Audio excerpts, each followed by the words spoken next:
গণভোটের যে আদেশ সেটাকে আমরা নাম দিয়েছি জুলাই আদেশ।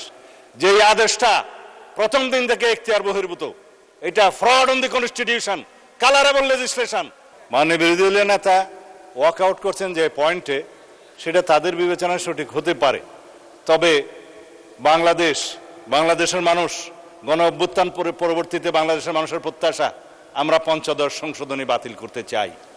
এবং পঞ্চদশ সংশোধনী বাতিল না হলে হাইকোর্ট সুপ্রিম কোর্ট যদি ভার্ডিক্ট দিয়েও থাকে, এই লেজিসলেচারে যদি আমরা পঞ্চদশ সংশোধনী বাতিল না করি, সেই সংশোধনের উপর ভিত্তি করে আমাদেরকে চলতে হবে। সুতরাং আমরা সংবিধান সংশোধনী কমিটি করা ছাড়া, এই সংবিধান সংশোধন করা ছাড়া এই জাতিকে আমরা নতুন প্রত্যাশা অনুযায়ী এগিয়ে নিতে পারবো না। তিনি বলেছেন তারা 2টা শপথ নিয়েছেন। মাননীয় স্পিকার, 2টা শপথ দিলে প্রথম শপথ তো অবৈধ হয়ে যায়।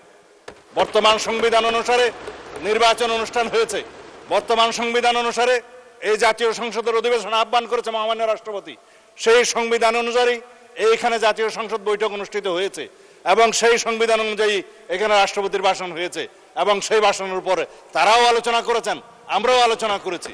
মাননীয় স্পিকার, এখনো পর্যন্ত সাংবিধানিক নিয়ম অনুসারে সেই ধারাবাহিকতায় এই জাতীয় সংসদের প্রত্যেকটা অধিবেশন, প্রত্যেকটা বৈঠক পরিচালিত হচ্ছে। সুতরাং তারা যদি বলে থাকে তারা 2টা শপথ নিয়েছে, আর একটা শপথ আমরা তো নেইনি। মাননীয় স্পিকার, তারা শপথ নিয়েছে সংবিধান সংস্কার পরিষদের সদস্য হিসেবে। কোথায় আছে সংবিধান সংস্কার পরিষদের সদস্য হিসেবে শপথ নিতে পারবে? সেটা অসাংবিধানিক। যেটা উপদেষ্টা পরিষদে সিদ্ধান্ত হয়েছিল, আইন উপদেষ্টা নথিতে পাশ করেছে এবং সেই নোটিশটা নির্বাচন কমিশনে পাঠিয়েছে, সর্বৈব সেগুলো ভয়েড অ্যাব ইনিশিও প্রথম দিন থেকেই। এবং সেই আর্টিকেল 148 অনুসারে, তফসিল তিথি অনুসারে সেখানে যে একটা ফর্ম ব্লু পেপারে ছাপিয়ে দেওয়া হলো যে সংসদ সদস্যগণ আবার আরেকটি শপথ নেবেন সংবিধান সংস্কার পরিষদের সদস্য হিসাবে, সেটা ফুল নাল এন্ড ভয়েড। এটা কোনো আনকনস্টিটিউশনাল, সে কোথাও নাই। এবং তার উপর ভিত্তি করে তিনি যে বক্তব্য দিলেন, গণভোটের গণরায় অনুসারে আমরা গণভোটকে সম্মান দিতে চাই। অবশ্যই গণভোটের গণরায়কে যদি সম্মান দিতে হয়, এই সংবিধানকে সংশোধন করতে হবে এবং তারপরে যদি সবাই মিলে রাজি হয় যে সংবিধান সংস্কার পরিষদ গঠন হবে, তখন যে সংবিধান সংস্কার পরিষদের সদস্য হিসেবে শপথ নিতে পারবে, তখন সেটা হবে। এখন তো সেটা হয়নি। মানে স্পিকার, আগে সংবিধান সংশোধন হতে হবে সমঝোতার ভিত্তিতে। সেই সংবিধানে যদি সংস্কার পরিষদের কোনো বিধান সংযুক্ত করতে হয়, সেই আলোচনাও তাদেরকে সেই সংবিধান সংশোধন কমিটিতে এসে করতে হবে। তারপরে আলাপ আলোচনার ভিত্তিতে আমরা সংশোধিত সংবিধান পাবো, সেই সংবিধান অনুসারে আমরা এগিয়ে যাব। এখন যদি কেউ বলে যে গণভোট হয়েছে, কিসের উপর হয়েছে? মাননীয় স্পিকার, গণভোটের যে আদেশ সেটাকে আমরা নাম দিয়েছি জুলাই আদেশ। যেই আদেশটা প্রথম দিন থেকে এখতিয়ার বহির্ভূত, এটা fraud on the constitution, colourable legislation. এই জুলাই জাতীয় সনদ বাস্তবায়ন সংস্কার আদেশ নামে যেটা করা হয়েছে, রাষ্ট্রপতি যেটা করতে পারেন না, সেটা তো কোনো রাজনৈতিক সমঝোতা ছিল না। জুলাই জাতীয় সনদের কোথাও সেটা সমঝোতা হয়নি। তারাও স্বাক্ষর করেছেন, সেখানে আমরাও স্বাক্ষর করেছি।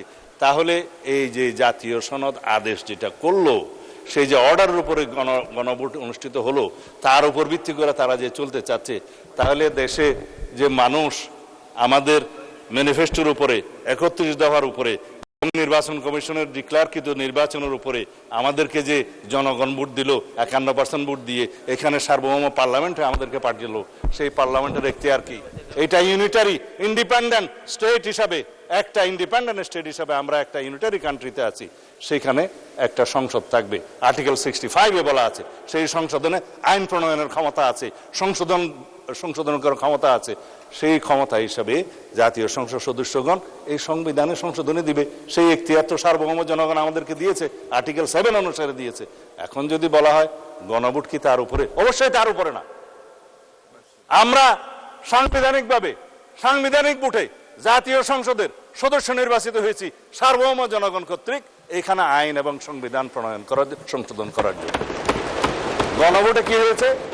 জুলাই জাতীয় সনদে যেটা সমঝোতা হয়েছে, 4 খান প্রশ্নের মধ্যে 3.5 খান আমরা মানি, আর আধা খান যে কোশ্চেন, সেই কোশ্চেন তো সংবিধানের উপর হাত দিয়েছে একটা অবৈধ আদেশ প্রণয়নের মধ্য দিয়ে। সেটা তো void ab initio, it is now pending with the judiciary. তারা কি বলে দেখি। তারপরেও যদি আলাপ আলোচনা করে আমরা এখানে জুলাই জাতীয় সংসদের সবকিছু আমরা এখানে বাস্তবায়ন করতে চাই এবং তার বহির্ভূতভাবে যদি জুলাই কি যেন সংবিধান সংস্কার পরিষদ গঠন করতে চায়, তারা সেই আলোচনা এখানে এসে করুক। সংবিধান সংশোধনী কমিটিতে করুক, আর না হলে পরে রাস্তায় গিয়ে সংবিধান সংস্কার পরিষদের কমিটি করলে তো সংবিধান সংশোধন না করে আমরা বসে থাকতে পারবো না। আর সংবিধান যদি সংশোধন আমরা না করি তাহলে এই জাতি তো শেখ হাসিনা প্রদত্ত পঞ্চদশ সংশোধনী নিয়েই চলতে থাকবে। আমরা কি তা চাই? আমরা অবিলম্বে ইনশাআল্লাহ এই সংবিধান সংশোধনী কমিটি গঠন করা হয়েছে, আমরা বৈঠক করব এবং এই জাতির শ্রেষ্ঠ সন্তানদের সাথে আমরা আলোচনা করব, স্টেক হোল্ডারদের সাথে আলোচনা করব, জুডিশিয়ারির সাথে আলোচনা করব, আইনজীবীদের সাথে আলোচনা করব, সুপ্রিম কোর্ট বার অ্যাসোসিয়েশনের সাথে আলোচনা করব, আমাদের পত্রিকার সমস্ত সম্পাদক এবং ডিজিটাল আর প্রিন্ট মিডিয়ার সমস্ত সম্পাদকদের সাথে আমরা আলোচনা করব, অন্যান্য স্টেক হোল্ডার বুদ্ধিজীবীদের সাথে আলোচনা করব, সংবিধান সংসদ বিশেষজ্ঞদের সাথে আলোচনা করব। জুলাই জাতীয় সনদ প্রণীত হয়েছে, যে সমস্ত রাজনৈতিক দল স্বাক্ষর করেছে তাদের সাথে বসে আলোচনা করব, সংসদে আলোচনা করব, বৈঠক করব, তারপর আমরা সুপারিশ প্রণয়ন করব, তারপরে এই মহান জাতীয় সংসদে সংবিধান সংশোধনী 14তম সংবিধান কি এটা 18তম হবে, 18তম সংবিধান সংশোধনী বিল ইনশাআল্লাহ এখানে উত্থাপিত হবে। আমরা আশা করি বিরোধী দলীয় সদস্যগণ ইমোশনাল রাজনীতি না করে আমরা যাতে সংশোধিত একটি শক্তিশালী সংবিধান সংশোধনী বিল আনতে পারি, সেই জন্য গণতন্ত্রের স্বার্থে তারা সহযোগিতা করবেন। ধন্যবাদ মাননীয় স্পিকার। ধন্যবাদ মাননীয় মন্ত্রী।